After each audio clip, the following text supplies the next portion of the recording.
You're listening to the Lawyers with Purpose Practice Success Podcast, hosted by Lisa Rozier, featuring attorney Dave Zampano, along with frequent guests. Whether you're a seasoned estate planning attorney, an attorney looking to add estate planning and elder law to your existing list of practice areas, or you're just starting out, this podcast will give you a solid plan for success. Listen now as Dave and his guests share their personal journeys to practice success and the insights they learned along the way.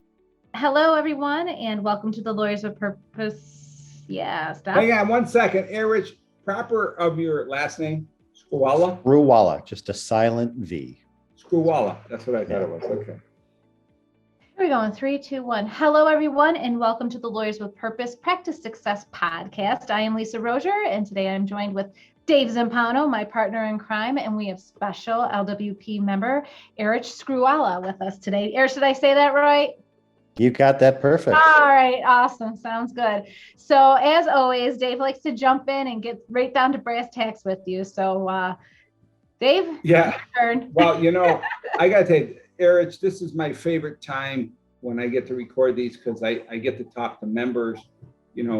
I'm sitting in the organization. I love to hear the perspective of the check writers because I think it's so important. What I would think would be really valuable is just tell your story. Kind of give us some insight of, how long you've been practicing, how you started, where you started, and kind of what happened from there. Yeah, I'm interested to know what your life was like prior to us meeting you. It was a long life before arriving at Lawyers with Purpose, I'll tell you that much. So I just realized I've been practicing just over 23 years a month ago. And I started doing insurance litigation. And I cannot think of a more dreary kind of practice of law to engage in. And so I did that for a while. I left that firm and joined another general practice firm to do a broader kind of litigation, which I did and I enjoyed for a while. And about a year into that, I met one of the partners in that firm. We had one partner who did theater law. I love theater. And I said, hey, you're like 80. Does that mean you're dramatic? A little bit, Dave, a little bit. You'll find out. So I went to him and I said, you're 80 gajillion years old. You're the only one here who does it. Don't you want to teach someone? He said, yeah, but you do litigation. I said, trial work, theater, it's all the same. Plus I was in the Mikado in the 6th grade. So why not teach me? And he agreed. And so I worked with him for, close to 10 years. And so I was a hybrid at that point. I was doing theater law and other entertainment work, and I was still doing litigation. And then, there comes a time in life where you kind of look in the mirror and you realize, look, you're having a baby, you're turning 40. There's no better time in life to give up a partnership at a Midtown New York practice and open a business on your own. So that's what I did. And then that's the E-Myth. By the way, that's the entrepreneurial seizure and the E-Myth. Yeah. The one thing they don't tell you is that it's not the best idea to be a solo practitioner in litigation. And it didn't take me long to figure out that was not really what my calling was. So I now like to say I'm a recovering litigator, and I've been in recovery for a good 15 years now. And so I was a theater lawyer for a while. And while that's great and it's rewarding and it's a lot of fun, and I got to meet a lot of people and have a real sense of accomplishment, what they don't tell you again about the private practice of law is that cash flow is a really important thing. And theater law, Dave, that ain't it. And so looking around for something to have a more consistent cash flow, I said, you know what? Estate planning seems like a good thing to do. But I had no ungodly idea what estate planning was, how to do it, other than, the guys on the corner that offered the $400 wills. That's not the kind of lawyer I wanted to be. I knew I did not want to do that. I wanted to do where'd something. your journey take you? So how does one go from being a recovering litigator to being in theater law to waking up one day and say, hey, I want to go see what the will and trust guys do. How do I do that? That was exactly going to be my question. Like, what stimulated this area of law? Well, I met somebody who was offering kind of like offering basically a system and offered to teach kind of the basics of estate planning and offer kind of like a way to get clients, like a system to get clients. And so I signed up for that, and I did that for a while. And I pretty much taught myself because I kind of had to. There wasn't a real mechanism for me to learn other than that. And I had to go find my own drafting software and kind of learn how to use that and learn how to, to be an estate planning attorney. And that was really successful for a while, but there were still a lot of holes, right, in how that was working for me. What wasn't working? Well, Say holes. Yeah. The holes were really just, I still didn't really know how to run a business. And you know how lawyers are. We think we know everything. Like, I know how to run a business. I don't need anybody to tell me how to do that. But I didn't know. And I didn't have anybody telling me I didn't know, right? To reveal to me the things I didn't know. We're using the checkbook. We call it the money in the checkbook rule. That's right. That's right. And it was, it was the kind of thing I was lucky, I think, smart and lucky. I was lucky to find a really good marketing outlet that sustained me for a period of, 3-4 years. There was one organization in Brooklyn, a parents organization. I wrote one ad a month and I would get 5 to 10 clients, and it was easy. But I never really looked beyond that because, hey, you know what? I was happy enough. I was making enough money. I didn't have to work that hard at it. I serviced my clients. I didn't have an office. I did all house calls, yada, yada. Everything was great. Until at some point you've run through all the people in that organization and you're looking around thinking, well, now what do I do? I got to pause here for a second. I mean, I don't know about you all, but I could talk an hour right now. So I'm going to just pause and I want to make a few points that I think are critically important. The first one is the E-Myth. So the E-Myth changed my life. I read it in 1999. And I've always said the one thing I did different, I was in a group of 178 lawyers in a coaching program, and we all read it. It was our assignment.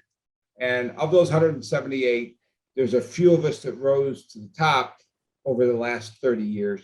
But the funny part is that we did something different. We actually began living the E-Myth instead of just reading it and talking about it. And reading the E-Myth is about systems and processes. But what I love about your story so far, and this is important for the listeners, if they've never read the E-Myth, you've got to go read the E-Myth Revisited by Michael Gerber, because what Rich is talking about here is the entrepreneurial seizure and the fatal assumption. This is what Michael Gerber talks about, the entrepreneurial seizure and the fatal assumption. So let's talk about the entrepreneurial seizure for a moment. That begins when you're in a law practice and one day you say, oh my gosh, Gerber says there's 3 people. There's the manager, the technician, and the entrepreneur. So he says everybody wants to be the entrepreneur, but he says the typical business owner is only 10% entrepreneur, and they're 20% manager, and then they're 70% technician. And he defines the 3 roles as the entrepreneur, the forward-thinking person that's always thinking about, okay, what can we do? What's in the future? The technician, the present-based person, oh my God, I got to get this done. We got to get this work done for the client, whether it's theater or whatever. And then the past-based person is the manager. Okay, I got to pay my bills. Here's what I did last month. Always relating and saying, okay, here's what we always did. What can we do going forward? And what Gerber said is the proper balance is you actually have to become 80% entrepreneur and delegate all the rest. And Erach, just hearing you is just bringing me back 22 years ago when I read the E-Myth, and I'm going, oh my gosh, entrepreneurial seizure. What happens is the technician, the lawyer, says, hey, I'm working for this law firm. They're billing me out at $500 an hour. I'm getting paid $50 an hour. Heck, I can go do this myself. And Gerber says that leads to the fatal assumption. So the entrepreneurial seizure leads to the fatal assumption, which is the second statement you said, and these are so critical. Gerber says the fatal assumption is, because I'm good at doing the service, I believe that I will be good at running the business that provides the service. That's the fatal assumption. It's not necessarily true. Being a good lawyer doesn't mean you know jack about running a law firm. And I think your story tells that, right, Erach? Absolutely. Hey, Hey, that's when you talk about the money in the checkbook rule, right? That's right. That's right.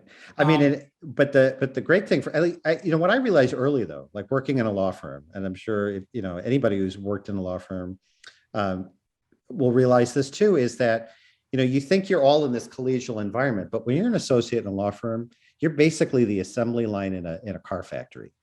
And you're there just to take in what they give you and churn out a car at the other end and do that over and over and over again.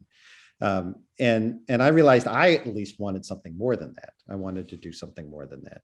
And that's kind of what led me out of a stable partnership in a Manhattan law firm at the age of 40 with a kid on the way. And I just, I do wish that I had been a little more aware, I guess, then of just what I was getting myself into. Like, I would not go back and change it, even with all of the ups and downs that happened, right? I wouldn't change that for a second, but you might have advice for someone who maybe is 20 years behind you. Maybe they're in an insurance defense firm or litigation firm, and they're hearing this and they're going, you mean there's another life other than this stuff? So they don't have to have the pain maybe you had along the way. What might you say to an attorney listening that's not in estate planning or that is in an area of law that they are working for someone else versus working for themselves, which is that E-Myth conversation? Well, definitely read the E-Myth for sure. That's stage number one. And I read it thanks to you, Dave. And it was, those head exploding moments that you get in life sometimes when something really clicks. That definitely was critical for me. And just understanding that every business, every practice, the practice of law is built on systems and processes. And the more that you can develop those, the better you're going to be able to service your clients, manage your business in a profitable way, and not, be worried at 3 o'clock in the morning that tomorrow morning the sky's going to fall and hit you on the head. And this is my backwards way of saying, I got to Lawyers with Purpose. And I didn't come to you, Dave, because that's what I was expecting you to teach me. Yeah, it's like we talk about the roller coaster, right? In business, where you market, like you went to this group and you're getting 3 to 4 a month. You market, and then the business comes in and you stop marketing, you start doing all the business, then you get done with the business. You go, oh my gosh, there's nothing up the pipeline. So then you're back at the bottom and you market, go up the roller coaster, and I said, okay, we're gonna ride it down, and then the cash flow is like, oh my God, we're out of money again, and then how can I hire someone? I can't pay them, kind of thing.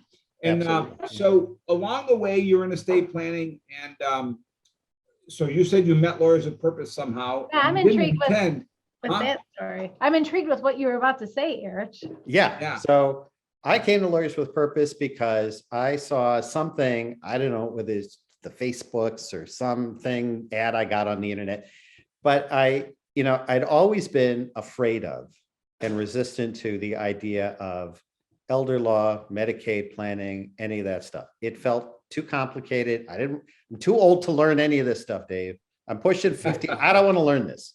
Especially when you're in recovery. Especially when I'm in recovery. I've learned enough in my life. I just want to practice law and be fat and happy. Okay. But I realized that I needed to diversify. I saw something, I don't know, it must have been a video that you did on Medicaid planning. And I thought, you know what, this maybe doesn't seem so hard.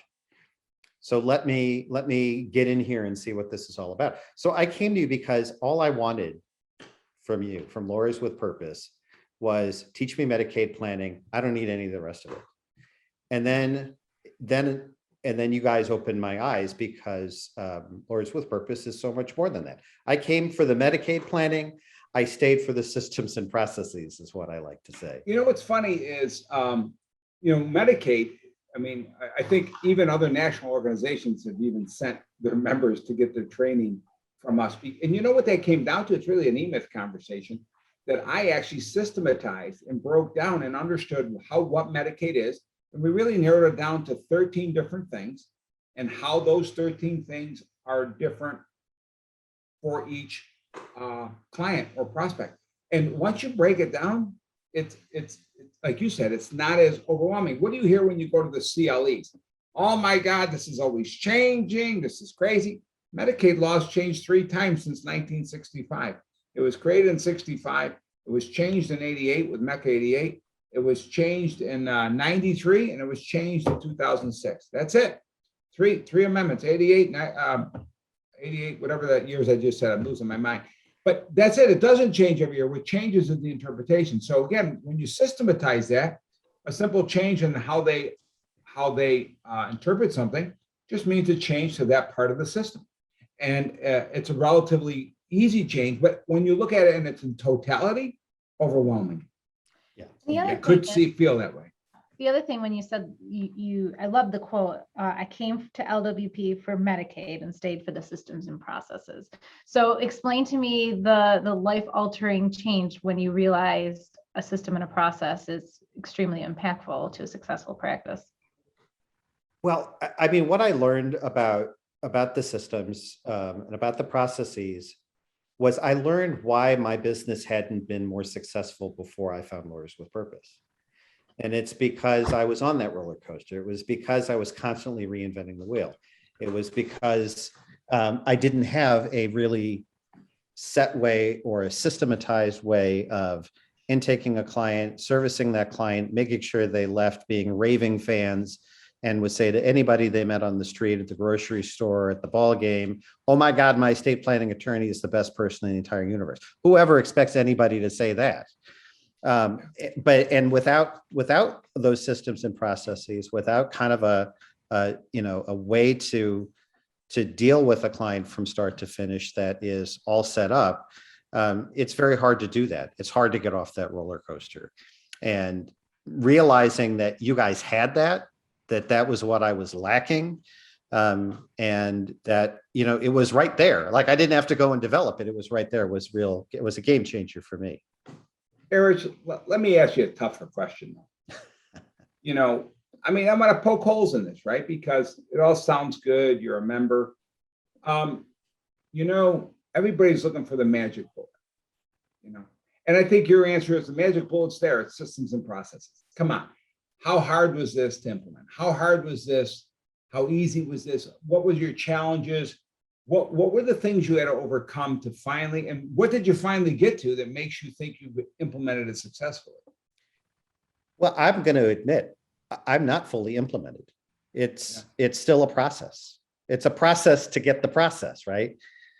But the first thing though was, and I'll admit this wasn't easy. It wasn't, I make it sound like, I walked in one day and the skies opened up and it was a bright sunny day. And I saw Nirvana. All the bells went off. But again, that's not true. I said it earlier. Lawyers think we're smarter than everybody else.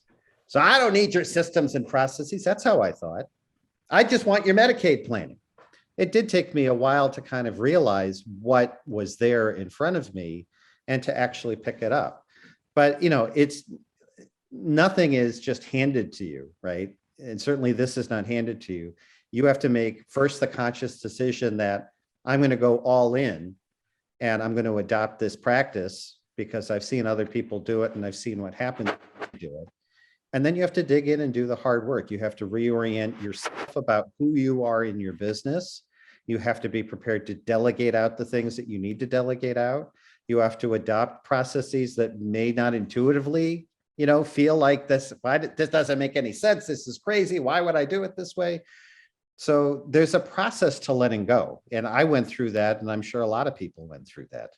So, I did not expect, nor do I think anybody should expect, that you walk in and day one, everything's going to run smoothly. And, you're sitting on a, multi-million-dollar practice and, sitting by the pool while you're making money. It doesn't work that way. But what you can realize if you're open to it, if you're available to understanding it, is that there is a pathway to get there. And that there's a pathway that's all laid out in front. You don't have to invent it yourself. That's really the big game changer for somebody who's prepared to accept it, is that the path is there. You don't have to create it. You just have to believe in it and do the work to implement it. What were some of the final factors that had you finally let down your guard and say, all right, I trust this, I get it? What are some of the things you relied on that finally got you? Because that's a mindset issue, right? And we're lawyers, we're trained a certain way for so long. By the way, I started in an insurance defense firm too, but I started as an estate planner, right? But what were some of the things that gave you the confidence to finally say, okay, the community is a great community, but what were some of the other key triggers where you finally knew it, said, you know what, maybe there is something here, Yeah, I mean, a lot of it is community. A lot of it is seeing how other people are doing and what they're doing and the success they're having. But, as with a lot of things, we respond to pain. Our bodies respond to pain. Our psyches respond to pain. It wasn't working. Me trying to, force the system to be what I wanted it to be, it just wasn't working for me. I was able to get the knowledge on what to do, but I wasn't getting it to work for me because I wasn't fully bought in. Right. And it was going through that pain. And I know, like we all say, don't do what I did. Don't go through the pain that I went through. And everybody's going to go through that to some degree. Well, we're very smart as lawyers, aren't we? They say we're in the top 2% intellectually, but there's a 3-letter phrase that you learn very quickly in LWP. Do you remember what that one is? I think you're referring to FDS. Yeah, exactly. So again, I know we're kind of running a lot of time, but just give us a summary of the FDS and how that played a role in where you are today, and as a guidance to other people out there. They're going to go through these same challenges and these same journeys that you did. Yeah, I mean, it's a great phrase because it does two things, right? So it's follow the darn system, and that's a nice way of saying it. Yeah. Podcast. So follow the darn system means two things. Number one, it's a command, right? Just follow it. But number two, it's a release. By saying follow the darn system, there's an emotional release, I feel, in the term. Just let yourself believe that it's all going to work and have a level of trust. And that's the most important thing. That's the hardest thing to do for anybody, particularly anybody who, like me. I had my business for almost 11 years on my own. And I was successful of a sort because I wasn't homeless or anything like that. And my kids are fed and clothed and all that stuff. So I came in feeling like I had a certain amount of success. But FDS to me means just let yourself go, trust that this is going to work, and then do the work to make it work. Yeah. And I tell you, that's a badge of honor in LWP, isn't it? Right. Yeah. All the firms, all the ones that make it, and they're having their as much vacation as they want, and they're getting all the revenue that more they ever wanted. They have someone else running their law firm because they hate that part, and they're doing the part that when they finally get there, their number one answer to anyone who's crawling or clawing their way is just FDS, man. Just trust it. It works, right? Kind of thing. So, well, don't get the scars that the rest of us have by not doing that for the first several months. Or I know some members who take years to get to that point, right? And you stuck it out. That's the other thing. You stuck it out. Yeah. Well, and the other part is the beauty of the systems and processes is we have some members that implement one or two, and they're so happy with their practice. That's all they ever do. And that's for them. I think I've always said to my people here at LWP, our job is not to make everybody to have the ultimate machine that we can help them build.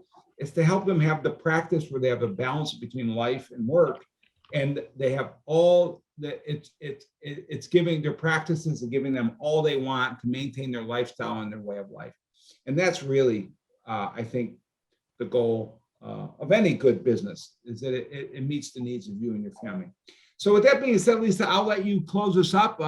Erach, thank you for being here. What a great love hearing the story. Yeah, thanks for having me. Yeah. And I got to tell you, I've heard the story 1,000 times, change the name to protect the innocent. And it's a great story. It's my story. It's so many people's story. But again, I love your insight, Erach, that it really is. It's a process. It's not a destination. Yeah, absolutely. Very impactful. So thank you for your time. I know you have a busy schedule. And for everyone out there, this is the Lawyers with Purpose Practice Success podcast. And you can always listen to additional episodes and read our insights at lawyerswithpurpose.com. Thank you for listening to this episode of the Practice Success Podcast. Visit www.lawyerswithpurpose.com/podcast to listen to other episodes and to subscribe. We'll see you next time.